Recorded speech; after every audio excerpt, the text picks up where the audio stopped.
डोंबिवलीत gas सिलेंडरचा काळाबाजार उघड 126 घरगुती सिलेंडरसह 14 लाखांचा मुद्देमाल जप्त। कोणीगाव हद्दीत सिलेंडरचा काळाबाजार करणाऱ्या राज मोती यादवला अटक।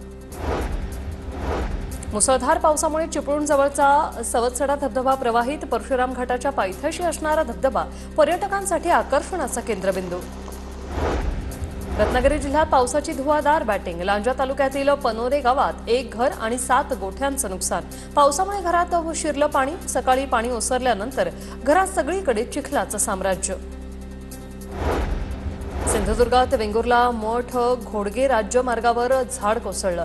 डिगस प्राथमिक शाळेजवळची दुर्घटना। कुडाळकडे जाणाऱ्या एसटी अडकल्या। महावितरणची सौर ऊर्जेत 30,000 कोटींची गुंतवणूक। 42 लाख शेतकऱ्यांना दिवसा वीज देण्याचं लक्ष्य। जवळपास 7,000 मेगावॅट वीज निर्मिती सौर ऊर्जेवर होणार। पदोन्नती नाकारणाऱ्या 75 पोलीस निरीक्षकांवर कारवाई। पोलीस महासंचालक रश्मी शुक्लांकडून शिस्तभंगाची कारवाई। मुंबई सर्वाधिक 24 जणांचा पदोन्नतीला नकार। आळंदी देहूसाठी पीएमपीच्या जादा बस। आषाढी वारी पालखी सोहळ्याकरता प्रशासनाकडून भाविकांसाठी सुविधा। पालखी मार्गावर पिंपरी चिंचवड महापालिकेकडून स्वच्छता पथकं तैनात असणार, तर वारकऱ्यांना आरोग्य सुविधाही देण्याचं नियोजन।